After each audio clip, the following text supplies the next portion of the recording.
தேசிய மக்கள் சக்தி ஆட்சி அமைப்பாக இருந்தால் உள்ளூராட்சி சபைகளுக்கு என்ன விடயங்களை செய்யும்? 2009 காலப்பகுதியில் எங்களை தமிழ் கட்சிகள் என்ன செய்திருக்கும் என்ற விடயத்தை ஒரு உதாரணத்தை காட்டி சொல்றார். அர்ச்சுனா ராமநாதன் அவர்கள் எல்லா விடயத்திலேயும் மூக்கை நுழைத்துக் கொண்டிருக்கின்றார். யாழ் மாநகர சபையை நாங்கள் இந்த முறை தேசிய மக்கள் சக்தியிடம் கையளிக்க வேண்டும். 2009ஆம் ஆண்டு இறுதி யுத்தத்தில் இந்த 22 பாராளுமன்ற உறுப்பினர்களும் எப்படி நடந்திருப்பார்கள்? இந்த ஓட்டை விட்டு பிரயோசனம் இல்லை. உங்களுக்கு வந்து கூறுறதால அவைகளுக்கு ஒரு சீட்டை கொடுத்தோ, பாதி சீட்டை கொடுத்தோ, 5 சீட்டை கொடுத்தோ எந்த பிரயோசனம் நடக்க போகிறதே இல்லை. இந்த ஆட்சி அந்த காலம் வரைக்கும் எள்ளளவும் கடுகளவும் சிதறாம அந்த 5 வருஷம் அப்படியே இருக்கும். நீங்கள் எங்களுக்கு தேசிய மக்கள் சக்தி நீங்கள் வாக்களிச்சிங்கன்னு சொன்னால் மாநகர சபை அடுத்த 5 ஆண்டில் மாபெரும் அபிவிருத்தியை நோக்கி போகும். நாங்கள் எல்லா அமைச்சர்மாரோடும் எனக்கு தொடர்பு இருக்குது, மேல்மட்டத்தில் எனக்கு தொடர்பு இருக்குது. தையிட்டி விகார ஒரு இரவில் கட்டி முடிக்கப்பட்டதில்லை. எத்தனை பேர் இன்றைய சட்டத்தரணிகள் அதில் இருக்கணும்? மல்லாத நீதிமன்றத்தில் ஒரு ஸ்டே ஆர்டர் எடுத்துருக்கலாம் தானே அத்திவாரம் போடைகளே. இந்த சட்டத்தரணிகள் எத்தனை சட்டத்தரணிகள் இருக்கிறீங்க ஒவ்வொரு கட்சியிலும்? நீங்கள் தையிட்டி விகார தீர்வு தருவோம்னு சொல்லி சொன்னவங்க, ஆனால் இன்னும் 6 மாத காலமாக போய் சந்திக்கல. நீங்கள் பரிந்துரைப்பீங்களா அவங்களுக்கு போய் சந்திங்கன்னு சொல்லி? நான் மேலிடத்தில் நான் இங்கே கதைக்கணும் இல்லை, நான் மேலிடத்தில் கொழும்புலும் கதைக்கலாம், பிரச்சனை இல்லை. வையங்களும் கோரிக்கையில் இந்த அராலி வழியில் கடை குப்பலாம் ஒரு கோரிக்கையை வையுங்க. ஒரு 50 பேர் சேர்ந்து நாங்கள் அந்த உற்பத்தி செய்ய போகிறோம், எங்களுக்கு பங்கிட்டு அடிவில் 35 வருஷம் குத்தகைக்கு தாங்கன்னு கேளுங்க. ஜனாதிபதியின் வருகையை முன்னிட்டு கிட்டுப்பமாக நடைபெற்ற கூட்டத்திற்கான பதாகைகள் மற்றும் சுவரொட்டிகள் ஒட்டப்பட்டது. அது ஜனாதிபதி வரையில் அது அதுக்குரிய ஆதரவாளர் யாரும் ஒட்டி இருப்பினதே அவை கட்சி ஒரு காலம் விட்டாது. ஊசி சும்மா எல்லாத்துக்கும் ஊசியை போட்டு வந்தால் எல்லாரும் பொறுப்பானா? எல்லாத்துக்கும் ஊசி தொட்ட எல்லாத்துக்கும் ஊசி. அப்போ அது அந்த அமைச்சர் பொறுமையானவர், இந்த பாராளுமன்ற உறுப்பினர் 3 பேரும் பொறுமையான வேண்ட வழியாக கேட்டுருக்கணும். இப்போ எங்கே தவணை இதை கேட்டிருந்தா சில வேளை அதெல்லாம் வேறு விதத்தில் முடிஞ்சிடும். மாநகரே அனுரவோடு அனுரவோடு முழு நாடும் அனுரவோடு பாராளுமன்றம் அனுரவோடு மாநகரே அனுரவோடு அனுரவோடு. இது ஒரு கட்டணம் செலுத்தப்பட்ட விளம்பரம்.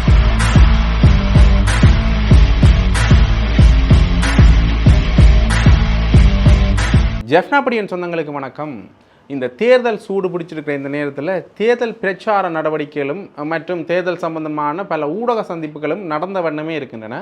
அந்த வகையில் பிரபல தொழிலதிபர் பின்னன் அவர்கள் தேசிய மக்கள் சக்தி சார்பாக தன்னுடைய ஊடக சந்திப்பு ஒன்றை வழங்கியிருக்கின்றார். அதில் தேசிய மக்கள் சக்தி ஆட்சி அமைப்பாக இருந்தால் உள்ளூராட்சி சபைகளுக்கு என்ன விடயங்களை செய்யும்? அதாவது தமிழ் மக்கள் உட்பட ஒரு மிக பெருந்திரளான மக்கள் ஜனாதிபதி தேர்தலையும் சரி பாராளுமன்ற தேர்தலையும் சரி தேசிய மக்கள் சக்திக்கு ஒரு ஆதரவு நிலைப்பாட்டை தெரிவித்திருந்தார்கள். அந்த வகையில் உள்ளூராட்சி சபைகளை இனி தேசிய மக்கள் கைப்பற்றுமாக இருந்தால் இதைவிட ஒரு மிகப்பெரிய அபிவிருத்தியை காணலாம் என்கின்ற பொருள்பட அவர் பேசியிருந்தார். அது மட்டும் இல்லாமல் 2009 காலப்பகுதிகளில் என்ன செய்தார்கள், 2009 காலப்பகுதியில் எங்களை தமிழ் கட்சிகள் என்ன செய்திருக்கும் என்ற விடயத்தை ஒரு உதாரணத்தை காட்டி சொல்கிறார். இப்பயே இப்படி பிளவுபட்டு சண்டைகள் என்று பிரிந்து இருக்கின்ற கட்சிகள் 2009 காலப்பகுதியில் யுத்தம் நிறைவடைந்த பிறகு என்ன நிலைப்பாட்டில் இருந்திருப்பார்கள் என்றதை நாங்கள் சிந்தித்து பார்க்கணும் என்கின்ற பொருள்பட தமிழ் தேசிய பரப்பில் பயணிக்கிற கட்சிகளை விமர்சித்தும் தன்னுடைய கருத்துக்களை பகிர்ந்திருந்தார். அதில் பல விடயங்களை சொல்லியிருந்தார். அதில் குறிப்பாக அர்ச்சுனா ராமநாதன் அவர்கள் எல்லா விடயத்திலேயும் மூக்கை நுழைத்து கொண்டிருக்கின்றார் என்கின்ற விடயப்பரப்பில் பேசியிருந்தார். எல்லா இடத்துலையும் போய் ஊசி போடக்கூடாதுன்ற ஒரு நகைச்சுவை பாணியில் அவரையும் அதில் விமர்சித்திருந்தார். இப்படி பல விடயங்களை அந்த ஊடக சந்திப்பில் அவர் சொல்லியிருப்பார். அந்த ஊடக சந்திப்பை நான் இதோட நினைக்கிறேன், பார்த்துக்கொள்ளுங்க. எனது உள்ளூராட்சி தேர்தல் சம்பந்தமான விடயங்கள் மக்களுக்கு தெளிவுபடுத்துவதற்கான ஒரு கருத்தரங்கைத்தான் நான் இதிலே முன்வைக்கின்றேன். யாழ் மாநகர சபை சம்பந்தமானது மாத்திரம் இன்று அறிவிக்கின்றேன். யாழ் மாநகர சபை கடந்த 50 ஆண்டுகளுக்கு மேலாக எந்த விதமான ஒரு அபிவிருத்தியும் இல்லாமல் யாழ் மாநகர சபை இயங்குகின்றது. யாழ் மாநகர சபையிலே 2010ஆம் ஆண்டு தேர்தல் முடிந்து நடந்த முதலாவது தேர்தல், அதற்கு பிறகு வந்த தேர்தல் 15ஆம் ஆண்டு வந்த தேர்தல், இன்றைக்கு 10 ஆண்டுகள் தேர்தல் நடந்து 2 ஆட்சிகள் நடைபெற்றன. 2 ஆட்சிகளிலுமே பாரிய பல கோடி ரூபா மோசடியான ஊழல்கள் நடைபெற்றிருக்கின்றன. காரணம், முன்பு 2009ஆம் ஆண்டு காலப்பகுதியிலே ஒரு 5000 ரூபாயாக இருந்த ஒரு வரி 25,000 ரூபா ஆக பல மடங்காக வரிகளை மாநகர சபை கூட்டியது. அந்த மாநகர சபைக்கு மாத வருமானம் பல கோடி ரூபா வந்தும் யாழ்ப்பாண மாநகர சபையில் எந்த விதமான ஒரு வித்தியாசமோ எந்த விதமான ஒரு அபிவிருத்தியோ இன்று வரைக்கும் நடைபெறவில்லை. அதற்கு காரணம், அந்த பணம் எங்கே போகின்றது என்பதை தேடி கண்டுபிடிக்க வேண்டிய ஒரு சூழ்நிலை. இது மக்களுடைய பணம். மக்களுடைய பணத்தை யார் சூறையாடுகிறார்கள் என்பதை கண்டுபிடிக்க வேண்டிய கட்டாய தேவை இருக்கின்றது. ஆனபடியால் நாங்கள் இந்த முறை மாநகர சபை தேர்தல் வந்திருக்கின்றது. இதில் 27 வட்டாரங்கள் இருக்கின்றன. 27 வட்டாரங்களுக்கும் 27 பிரதிநிதிகள் தெரிவு செய்யப்பட வேண்டும். இந்த 27 பிரதிநிதிகளையும் தேசிய மக்கள் சக்திக்கு வாக்களிக்க வேண்டும் என்பதுதான் என்னுடைய கோரிக்கை. காரணம் என்னென்று கேட்டால், ஊழலற்ற கிளீன் ஸ்ரீலங்கா திட்டத்துக்குள்ளே வர்றது, அடுத்தது ஒரு யாழ்ப்பாண யூனிவர்சிட்டியில் இருக்கிற ஒரு சிரேஷ்ட விரிவுரையாளரைத்தான் அந்த கட்சி யாழ் மாநகர முதல்வராக தெரிவு செய்திருக்கின்றது போட்டிக்கு. இதன் அடிப்படையிலே யாழ் மாநகர சபையை நாங்கள் இந்த முறை தேசிய மக்கள் சக்தியிடம் கையளிக்க வேண்டும். காரணம், மத்தியிலே கூட்டாட்சி இருக்கின்றது. ஆனபடியால் அந்த மத்தியிலே ஜனாதிபதியினுடைய தலைமையிலே இந்த கட்சி இயங்குகின்றது. இந்த கட்சிக்கு பாராளுமன்றத்திலே 189 பாராளுமன்ற உறுப்பினர்கள் இருக்கின்றார்கள். அறுதி பெரும்பான்மையாக 180 தான் தேவை ஒரு சட்டத்தை மாற்றுவதற்கு. 159 பேர் இருக்கின்றார்கள். மேலதிகமாக 9 பேர் இருக்கின்றார்கள். ஆனபடியால் ஜனாதிபதி எங்களுடைய தமிழ் மக்களுடைய பிரச்சனையை இந்த முறை தீர்ப்பதற்கு அவர் நடவடிக்கை எடுக்க வேண்டும். இதன் ஒன்றாக மொத்த வடிவிலே வடமாகாணத்து மக்கள் அனைவரும் நாங்கள் தேசிய மக்கள் சக்திக்கு வாக்களிக்கின்ற பட்சத்தில் இந்த 5 ஆண்டுகளிலும் எங்களுடைய வளர்ச்சியை நாங்கள் கண்கூடாக காணலாம். இதை மக்கள் புரிந்து கொள்ள வேண்டும். எங்களுடைய வாக்குகளை சிந்தாமல் சிதறாமல் நாங்கள் தேசிய மக்கள் சக்திக்கு வாக்களித்தால் 5 ஆண்டுகளில் என்ன நடைபெறும் என்பதை நாங்கள் பார்த்துக்கொள்ளலாம். இது ஒவ்வொருத்தரும் தங்களுடைய பகுத்தறிவின் மூலமாக இந்த வாக்குகளை அவர்களுக்கு அளித்து இந்த தேசிய மக்கள் சக்தியை வெற்றி கொள்ள செய்து முழு பிரதிநிதித்தை அவர்களிடம் கொடுக்கும் பட்சத்தில் இதனுடைய முழு பலனை யாழ் மக்கள், யாழ் மாநகர சபை, யாழ் மாவட்ட மக்கள், வடமாகாண மக்கள் அனுபவிப்பார்கள். அதில் எந்த விதமாயும் நாங்கள் எள்ளளவும் சந்தேகம் கொள்ள வேண்டிய அவசியமில்லை. அடுத்ததாக, தமிழ் கட்சிகள் படும் பாடை நீங்கள் இந்த வானொலிகள், இந்த யூடியூப்பில் எல்லாம் நீங்கள் பார்த்துருப்பீர்கள். தமிழ் கட்சிகள் ஒவ்வொருத்தர் எப்படி போட்டு அடிக்கின்றார்கள் என்பதை உங்களுக்கு விளங்கும். அப்போ இவர்கள் இன்றைக்கு இப்படி அடிக்கின்றார்கள் என்று சொன்னால் 2009ஆம் ஆண்டு யுத்தத்தில் இவர்கள் எப்படி நடந்திருப்பார்கள் என்பதை நீங்கள் புரிந்து கொள்ள வேண்டும். 2009ஆம் ஆண்டு இறுதி யுத்தத்தில் இந்த 22 பாராளுமன்ற உறுப்பினர்களும் எப்படி நடந்திருப்பார்கள். இன்றைக்கு வீலுக்குள்ள இவ்வளோ பிக்சல் விடுங்கள், ஒவ்வொரு நாளும் யூடியூப்பை பார்த்தீங்கன்னா தெரியும். மாறி மாறி ஒவ்வொருத்தரை பற்றி சொல்கிற கதைகளை. ஆனால் இப்படி இன்றைக்கு இந்த 15 ஆண்டுகள் 16 ஆண்டுகளுக்கு பிறகு தான் இந்த கதை வருது. 16 ஆண்டுகளுக்கு பிறகு தான் அவைகளின் உண்மை தோற்றங்கள் வருது. முந்தி எல்லாரும் உண்டாயிருந்து செய்யகளை ஒன்றும் வெளியில் வர இல்லை. இப்போ எல்லாற்ற கதையும் ஒவ்வொருத்தர் சொல்லி முழு கதையும் வெளியில் வருது. அப்போ இப்படி வெளியில் வர்றதால தமிழ் மக்களுக்கு இன்னும் பாரிய இவேண்ட முழு முகமும் தெரியுது. இளம் சமுதாயத்திட்ட நாங்கள் வடமாகாணத்தை கொடுக்கணும். ஏற்கனவே ஆண்டு அனுபவித்த அரசியல்வாதிகளை ஒரு காலம் நம்பாதீங்க. ஆண்டு அனுபவித்த அரசியல்வாதிகள் உங்களுக்கு தெரியும். யார் யார் ஆண்டு அனுபவித்தவையாண்டு உங்களுக்கு என்ன செய்தவையான்னு தெரியும். எல்லா பாராளுமன்ற உறுப்பினரையும் உங்களுக்கு தெரியும். இந்த ஆண்டு அனுபவித்த அரசியல்வாதிகள் திருப்பியும் தோற்றத்துக்கு பிறகு வந்து நிற்கணும். ஏதோ ஒரு விதத்தில் உள்ளுக்கு பூரலாம் உண்டு. உள்ளுக்கு பூர்றதுக்கு ஒரு ஓட்டையும் விட்டுறாதீங்க. எந்த ஓட்டையை விட்டு பிரயோசனம் இல்லை உங்களுக்கு வந்து பூர்றதால அவைகளுக்கு ஒரு சீட்டை கொடுத்தோ பாதி சீட்டை கொடுத்தோ 5 சீட்டை கொடுத்தோ எந்த பிரயோசனம் நடக்க போகிறதே இல்லை. அந்த சீட்டை வச்சு அவை ஒன்றும் செய்ய போகிறதும் இல்லை. இவ்வளோ காலம் செய்யாத அந்த சீட்டை வச்சு எதுவும் செய்ய இயலாது. ஆனபடியால் நீங்கள் இந்த தமிழ் கட்சி என்று பார்க்காதீங்க, எல்லா கட்சியும் ஒதுக்கி விடுங்க. எப்படி கூட்டி தள்ளுனீங்களோ வீடுகளில் நாங்கள் விடிய காலம் வர வீடெல்லாம் கூட்டி சுத்தம் செய்து கூட்டுறதானே, அது மாதிரி இந்த முறை 50% கூட்டி தள்ளிட்டீங்க குப்பையை. இன்னொரு 50% இருக்குது. மொத்தம் வந்து யாழ்ப்பாணத்தில் 6 ஆசனம் 3 ஆசனம் கொடுத்தாச்சு. வன்னி மாவட்டத்தில் 6 ஆசனம் அதில் 3 ஆசனம் கொடுத்தாச்சு என்பிபிக்கு. அப்போ மொத்தமாக வட மாநிலத்தில் 6 ஆசனம் என்பிபிட்டே இருக்குது.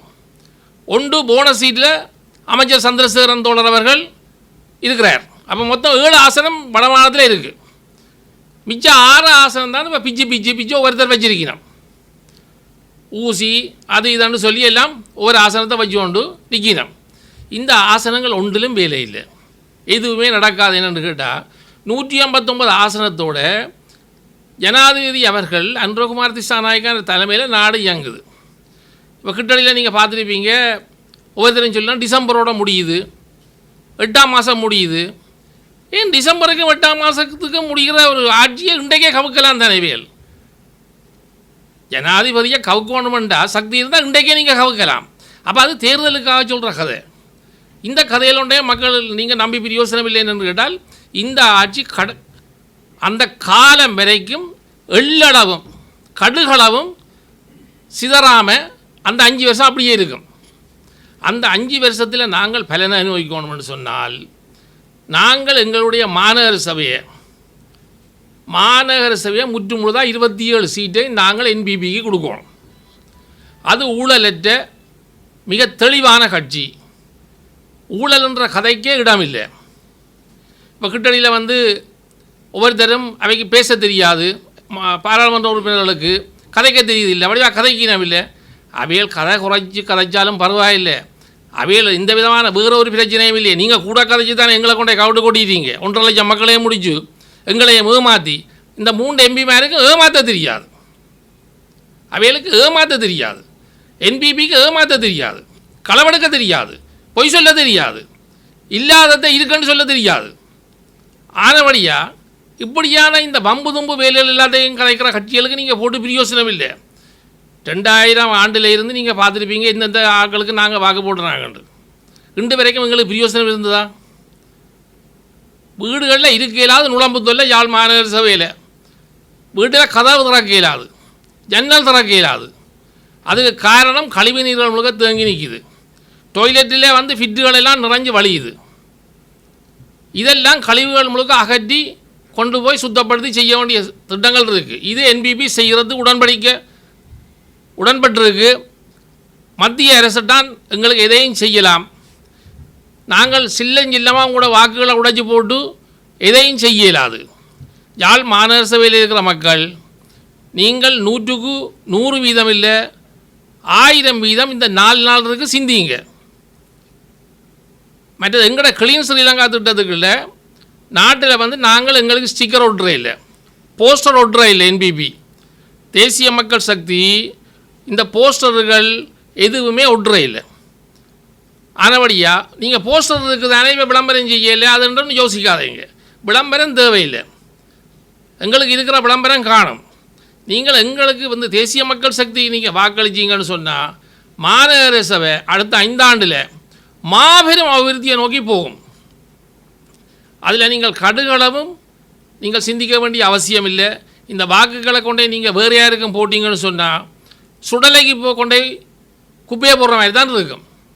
அந்த வாக்கால் எங்களுக்கு எந்த பிரயோசனமும் வராது. எந்த கட்சிக்கும் நீங்கள் போடுறதால எந்த பலனும் பெற போகிறது இல்லை.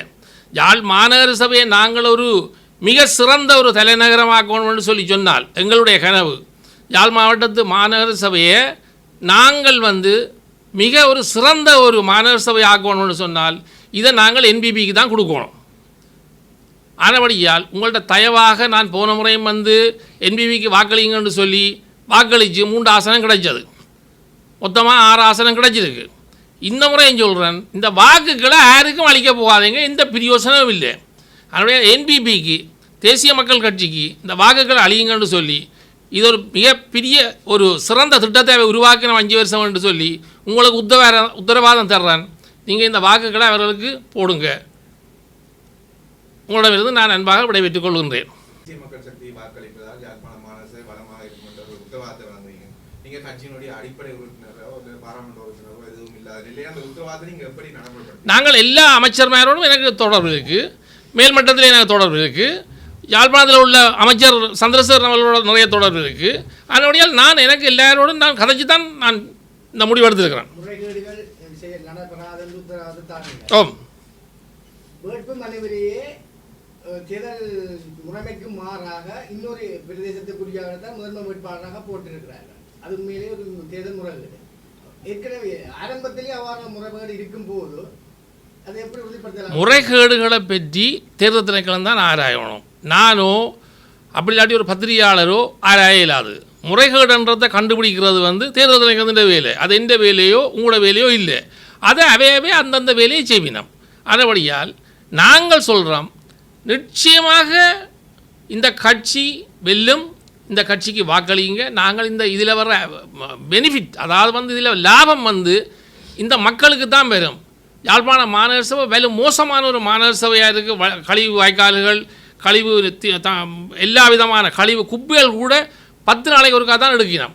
ஆனால் வருமானம் கோடிக்கணக்கில் வருகிறது. ஆனபடியால் நாங்கள் 2 ஆட்சியை கண்டனாங்கள் யுத்தம் முடிஞ்சது பிறகு. அந்த ஆட்சியில் கூட இது ஒன்றும் நடக்கலை. ஒரு புது கட்டிடங்களோ எந்த விதமான இதுவும் அபிவிருத்தியும் நடக்கலை. அதனுடையால் மாநகர சபையில் உள்ள நாங்கள் மாநகர சபையில் இருக்கிறோம். பகலில் கதவுகளே திறக்கல, அவ்வளவு நுழம்பு. ஆனபடியாக இன்றைக்கு ஆஸ்பத்திரியை போய் பார்த்தீங்கன்னா மக்கள் நிறைஞ்சு வழியினோம். காரணம் என்னென்றால் அவ்வளோ நோய். அப்போ அதுக்கு காரணம் என்ன? அடிப்படை சுத்தம் இல்லை. அப்போ நாங்கள் மாநகர சபை மிக முக்கியமான ஒரு இடம், சுத்தமாக இருக்க வேணும். அந்த சுத்தத்தை உண்டு பண்ணக்கூடிய ஒரு புதுமையான ஒரு ஆக்களுக்கு நாங்கள் வாக்களிக்கிறதால நாங்கள் மாற்றத்தை காணுவோம். நாங்கள் எதையுமே இழக்க இல்லை. நாங்கள் மாற்றத்தை காணுவோம், அவையை நம்புவோம். நாங்கள் மாற்றம் எங்களுக்கு 5 வருஷத்தில் கிடைக்காட்டி நாங்கள் திருப்பி ஒரு முடிவு எடுப்போம். இதுதான் என்ற கொள்கை. நிச்சயமாக மாற்றம் வரும். நாடாளுமன்ற தேர்தலுக்கு முன்பு நீங்கள் ஒரு பத்திரிகை போல என்பிபிக்கு ஆதரவை கொடுக்குமாறு அவர் கோரிக்கையை விடுத்திருந்தீர்கள். இப்பொழுது நாடாளுமன்ற தேர்தல் நிறைவடைந்து ஒரு 6 மாத காலம் கடந்துவிட்டது. என்பிபி அரசாங்கத்தினுடைய ஆட்சி திருப்தியானதாக இருக்கிறதா? கொடுக்கப்பட்ட வாக்குறுதிகள் எல்லாம் சரிவர நிறைவேற்றப்படுகிறதா? 100க்கு 100% நிறைவேற்றப்படுகிறது. எந்த விதமான ஊழலும் இல்லை. என்பிபி அரசாங்கம் இன்றைக்கு எத்தனையோ ஆயிரக்கணக்கான கோடி ரூபாயை மிச்சம்படுத்துது. காரணம் என்னென்று கேட்டால், அன்றைக்கு நீங்கள் எஸ்எம்எஸில் பார்த்துருப்பீங்க, 998 மில்லியன் டயலாக்கு போக வேண்டிய பேமெண்ட்டை நிப்பாட்டியது. காரணம் என்னென்று கேட்டால், ஒரு ரிப்போர்ட்டர் கேட்ட இடத்துல விஷயம் ஹாப்பி நியூ இயர் போட சொல்ல ஏன் போட இல்லை என்று கேட்டதுக்கு இல்லை, அப்படி 2250 லிட்டர் பெட்ரோல் டீசல் வர்றது மாதம் ஒரு அமைச்சருக்கு அலோகேஷன். இன்றைக்கு 750 லிட்டருக்கு தான் அலோகேட் பண்ணியிருக்கு. வாகனங்கள் இல்லை, போலீஸ் பாதுகாப்பு இல்லை, ஆர்மி பாதுகாப்பு இல்லை.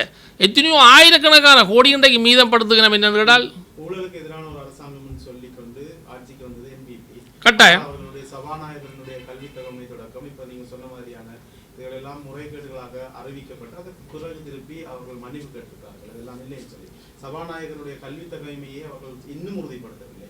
இதெல்லாம் எதிர்கட்சிகள் குற்றச்சாட்டாக முன்வைக்கிறார்கள். இதற்கு என்ன?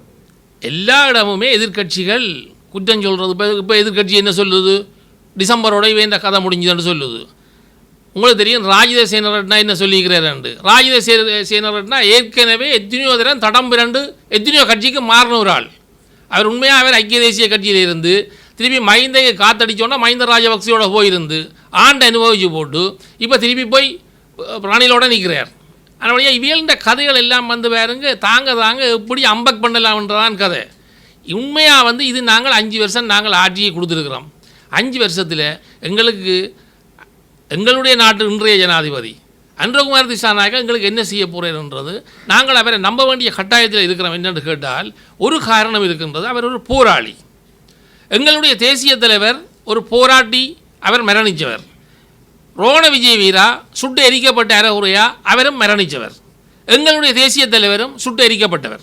ஆனபடியால் நாங்கள் அந்த இந்த இனம் தமிழினம் சிங்கள மக்களும் 1 லட்சத்துக்கு மேற்பட்ட ஜேவிபி மக்கள் காலமாயிருக்கிற இளைஞர்கள் எங்களிலும் கிட்டத்தட்ட 1 லட்சம் இளைஞர்கள் காலமாயிருக்கு, 1.5 லட்சம் மக்கள் 2 லட்சம் மக்கள் காலமாயிருக்கிறார்கள் யுத்தத்தில்.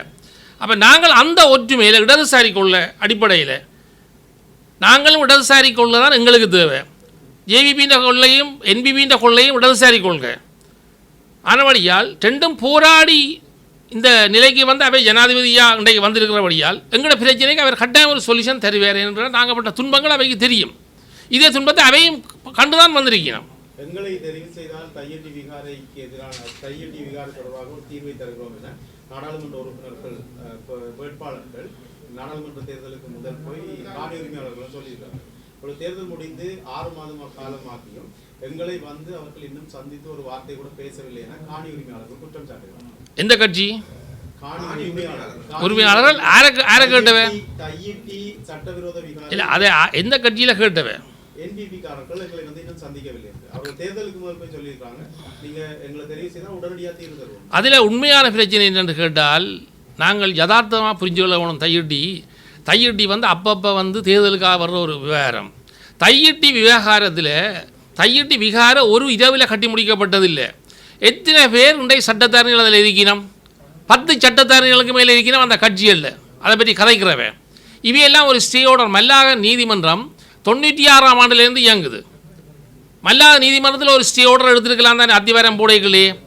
இந்த சட்டத்தாரணிகள் எத்தனை சட்டத்தாரணிகள் இருக்கிறீங்க ஒவ்வொரு கட்சியிலும்? சைக்கிள் கட்சியில் எத்தனை சட்டத்தாரணி இருக்குது? தமிழரசு கட்சியில் எத்தனை சட்டத்தாரணி இருக்குது?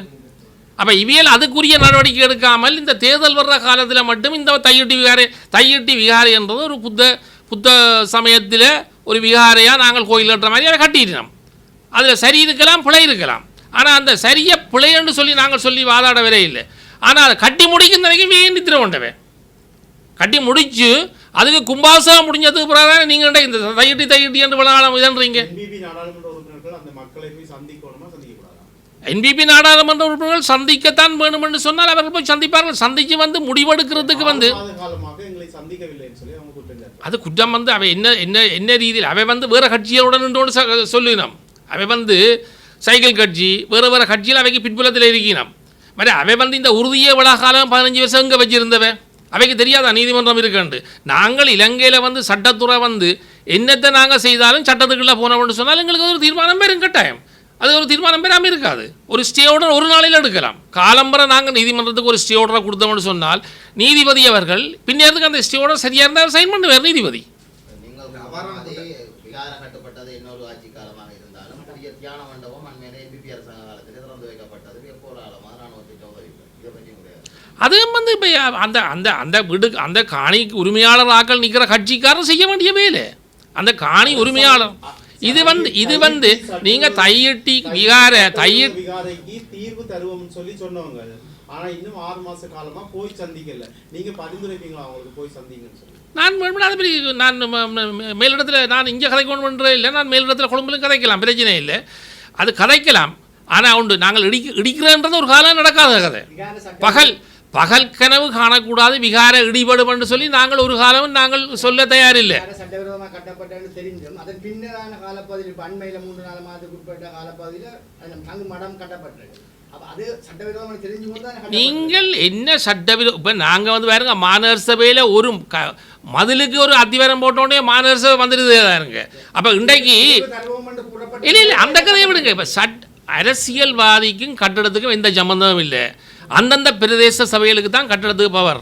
பிரதேச சபையில் பொசிஷன் எடுக்கணும். அப்போ பிரதேச சபை என்ன செய்தது?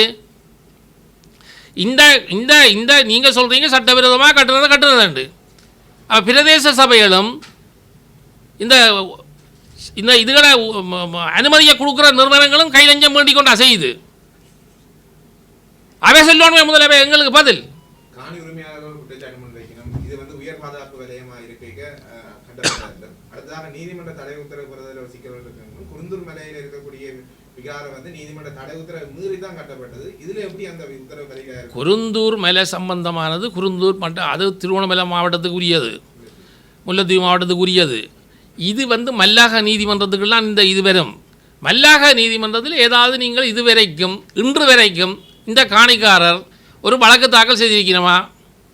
ஏன் செய்யல? ஏன் ஒழிச்சு கொண்டு திரியுறீங்க? ஏன் அரசியல்வாதிக்கு பின்னு திரியுறீங்க? என்ன தேவை இருக்குது? நீங்கள் என்பிபி அரசியல்வாதிக்கு பின்னுக்கு தெரிய தேவையில்லை, நீங்கள் சைக்கிள் கட்சிக்கு பின்னுக்கும் தெரிய தேவையில்லை, வீட்டு சின்னத்துக்கு பின்னுக்கும் தெரிய தேவையில்லை, மானுக்கு பின்னுக்கும் தெரிய தேவையில்லை, சைக்கிளுக்கு பின்னுக்கும் தெரிய தேவையில்லை, ஊசிக்கு பின்னுக்கும் தெரிய தேவையில்லை. நீங்கள் சட்ட நடவடிக்கை எடுக்கிறதுக்கு உங்களுக்கு என்ன யாழ்ப்பாணத்தில் 5000 பேர் இருக்கணுமே சட்டத்தரணியால், ஏன் எடுக்காமல் இருக்கிறீங்க? ஏன் ஒழிக்கிறீங்க? என்ன தேவை ஒழிக்கிறதுக்கு? ஒழிக்க தெரிய வேண்டிய அவசியம் இல்லையே. இது உங்களோட சொந்த காணியம் சொன்னாலே ஏன் ஒழிக்கிறீங்க? நீங்கள் என்பிபி அரசாங்கம் தேர்தல் காலத்தில் கொடுத்த வாக்குறுதி 100% நிறைவேற்றப்பட்டதாக கருத்தை சொல்லியிருக்கிறீங்க. ஆனால் அவர் வந்து 100% நிறைவேற்றப்பட்டதோ 100% 99% பட்டதோ இப்போ 6 மாதம்தான்.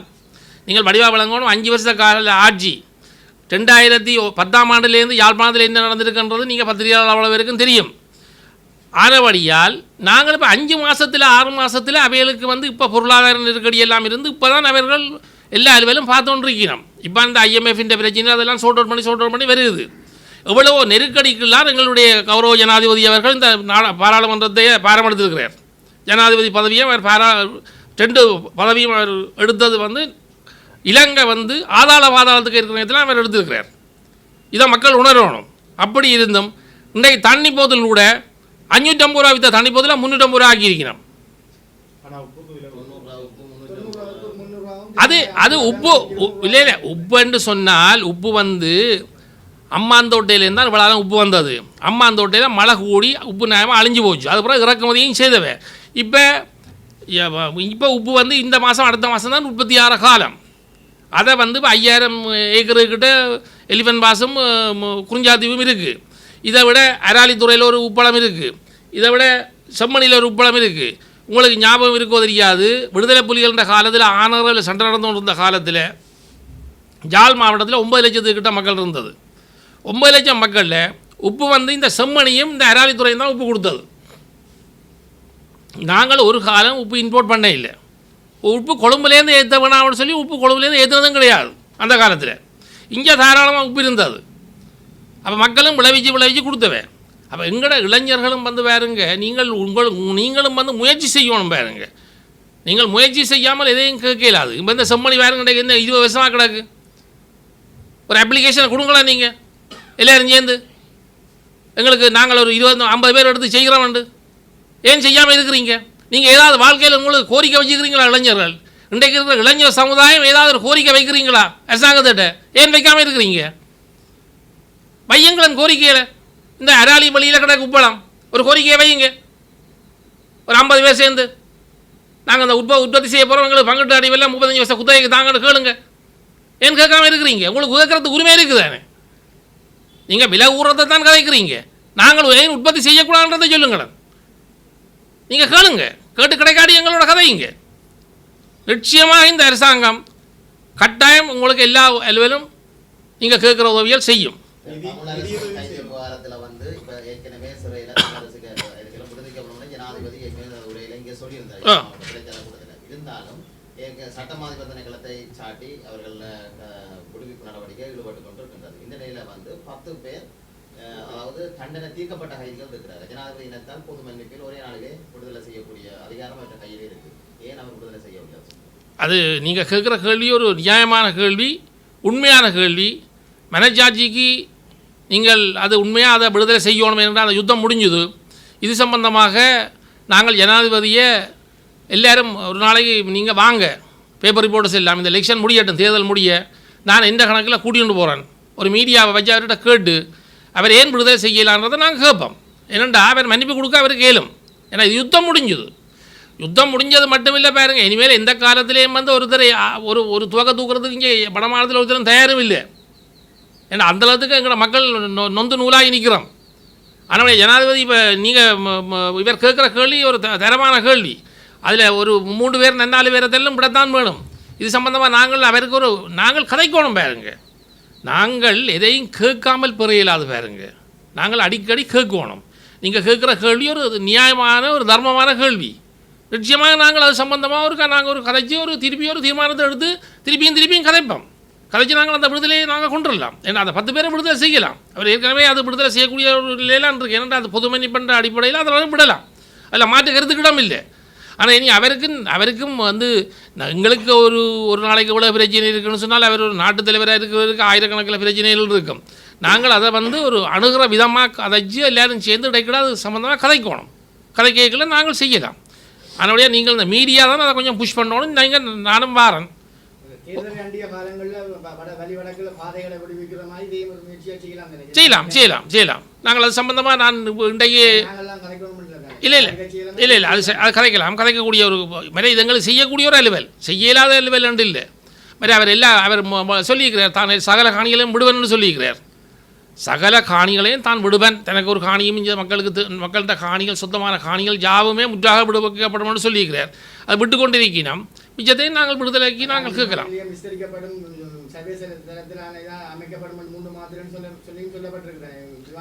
கட்டாயமாக அது நடக்கும்.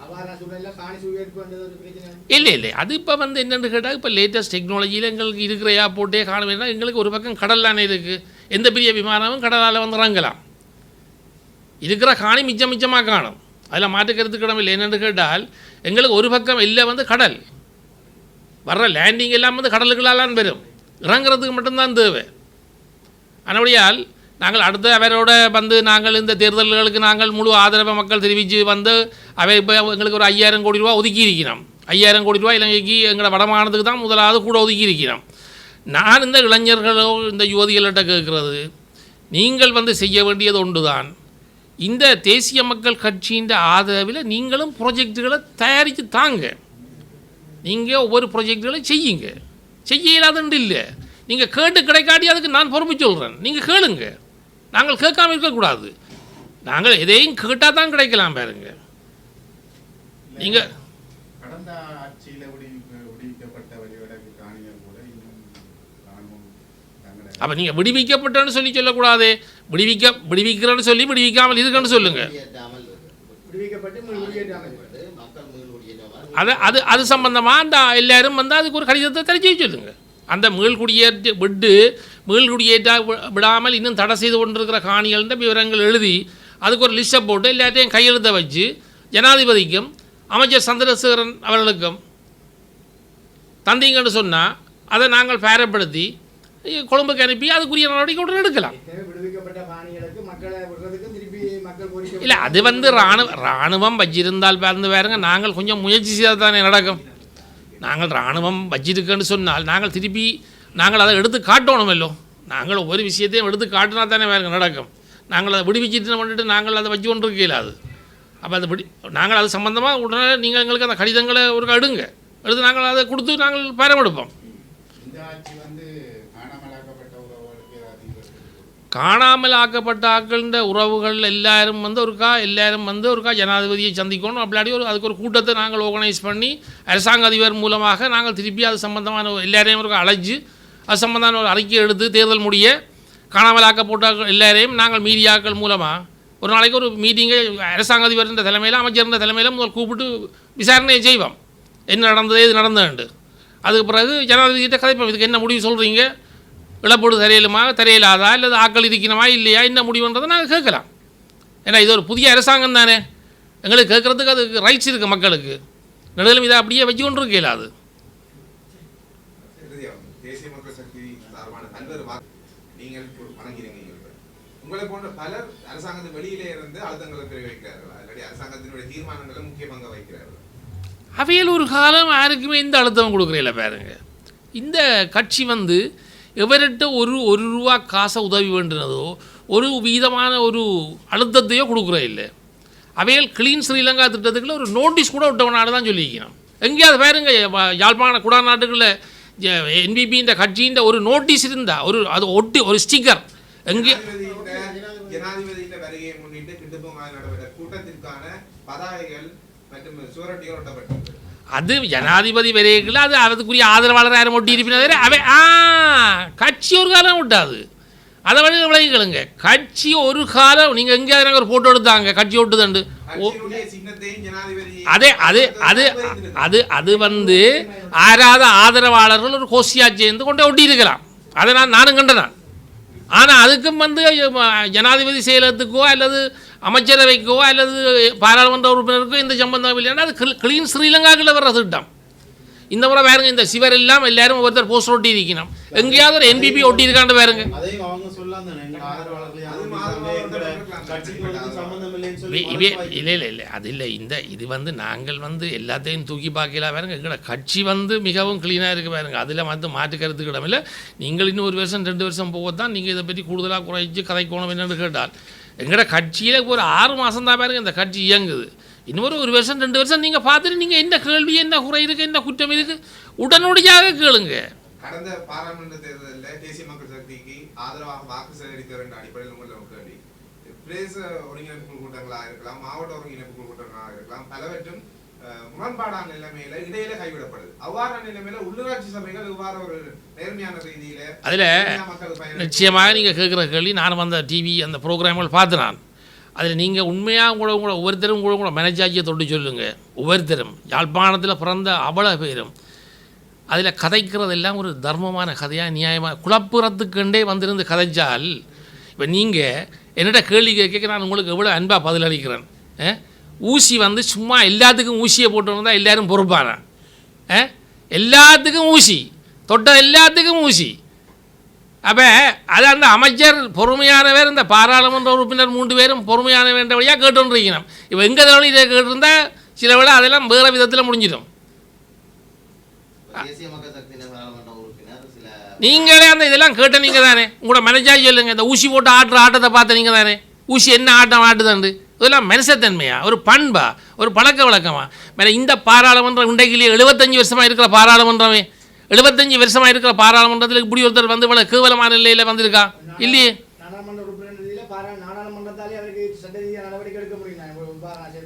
அது கண்டும் காணாமல் இருக்கிறாண்டா எடுத்த உடனே அவையில் எது நடவடிக்கை எடுத்தாலும் உங்களுக்கு நீங்கள் சொல்லுவீங்க எப்படி ஒருத்தருக்கு எடுத்து போட்டீங்கன்ட்டு. அதனுடைய அவர்கள் ஒரு மனிதாயமான ரீதியாக கொஞ்சம் காலத்தை விட்டுட்டுனான். அவைகள் வந்து இதை எடுத்தாலும் நீங்கள் சொல்லுவீங்க என்ன இப்படி ஒருத்தருக்கு எடுத்துட்டீங்களே நீங்கள் எங்கட இனத்துக்கு தமிழ் இனத்துக்கு வேண்டுவீங்க. அதனுடைய நீங்களே கூட மனச்சாட்சிக்கு சொல்லுங்களேன் இது சரியா பிள்ளையாண்டு. அது அமைச்சர் பொறுமையானவர் என்றபடியாக அவர் பொறுமையாக இருந்து கடைப்பிடிக்கிறார். அவ்வளோதான் எனக்கு தெரியும்.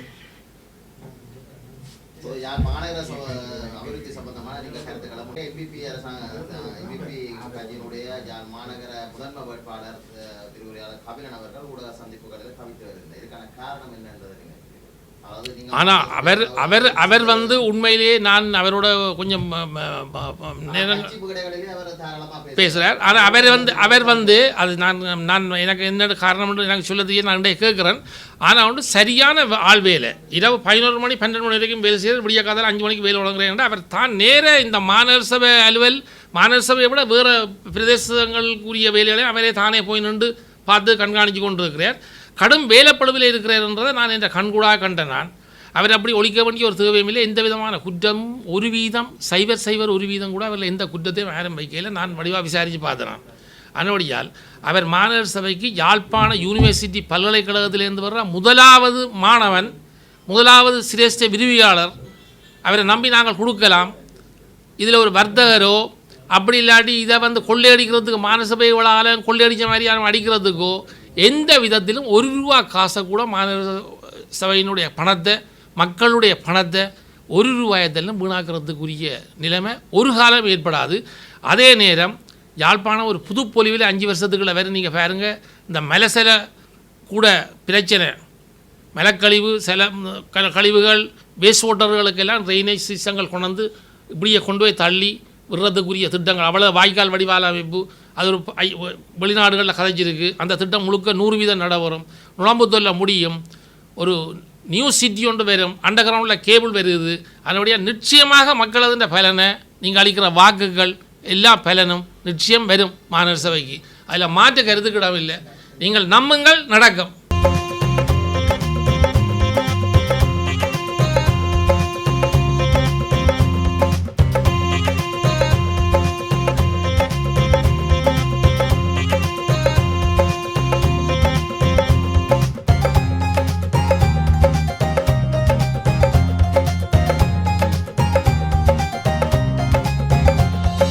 அந்த நாட்கள் நினைவிருக்கிறதா? அந்த நாட்கள் நினைவிருக்கிறதா? சுட்டிகளாய் சங்கிலியன் தோப்பில் கெட்டு பூங்காவை சுற்றிய நாட்கள். அந்த நாட்கள் நினைவிருக்கிறதா?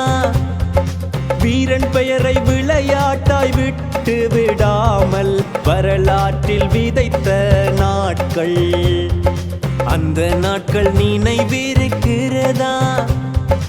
அந்த நாட்கள் நினைவிருக்கிறதா?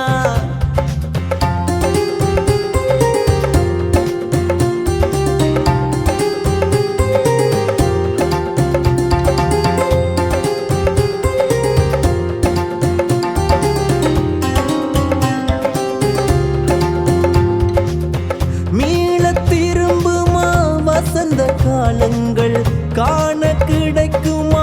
அழகியல் தேசங்கள் மீள திரும்புமா? வசந்த காலங்கள் காண கிடைக்குமா?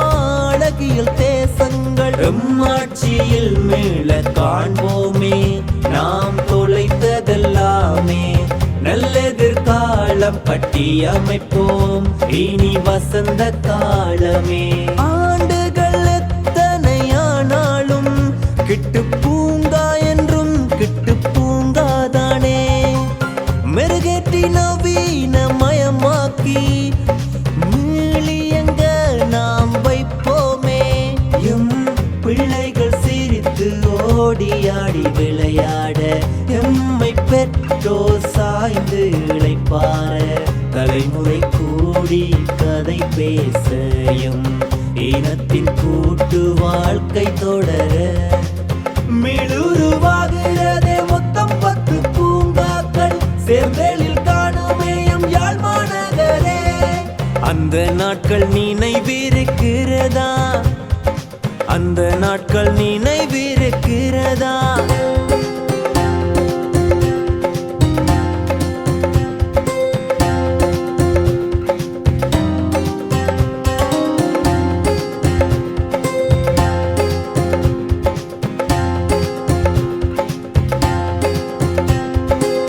நல்லூர் பேர் சொல்லும் கிட்டு பூங்காயாள், நூலகத்தோடு சுப்பிரமணியம் பூங்கா, கச்சேரியோடு பார்க்கும், கோட்டையோடு பண்ணை பார்க்கும். மேலும் 6 சிறு பூங்காக்களும், மடத்தடி பூங்கா, பாசையூர், முளவச்சி முளவை சந்தி, தேவரி குளம், பிள்ளையார் குளம் என எம்மாட்சியில் புது எழில் காணுமே. பூங்காக்களோடு சேர்த்து மொத்த மாநகரும் முறையான வடிகால் அமைப்போடு, சுத்தம் காண மொத்த மாநகரே பூங்காவை போல் வாசம் வீசுமே. அந்த நாட்கள் நினைவிருக்கிறதா? அந்த நாட்கள் நினைவிருக்கிறதா? ஓ ஓ ஓ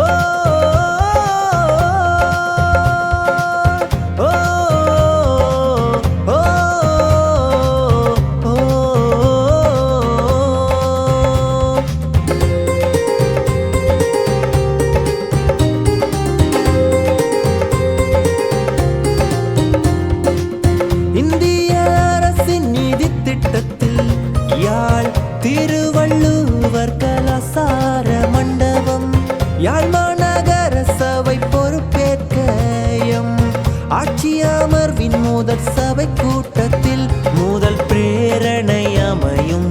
நவீன முறையில் பல கோடி ரூபாய் செலவில் 20 பூங்காக்களும் மீள புனரமைய, பசுமையோடு எம் சிறார்களின் கூட்டு வாழ்க்கையை மீட்டிட பிரேரணை அமைப்போமே. எல்லாம் வருமே, தேசிய மக்கள் சக்தி தருமே. எம் அமைச்சர் சந்திரசேகரின் வழிகாட்டலில் 6 பாராளுமன்ற உறுப்பினர்கள் உறுதுணையாக, எம் விரிவுரையாளர் கபிலனின் தலைமையிலே எல்லாம் வருமே, தேசிய மக்கள் சக்தி தருமே. முழு நாடும் அனுரவோடு, பாராளுமன்றம் அனுரவோடு, மாநகரே அனுரவோடு அனுரவோடு.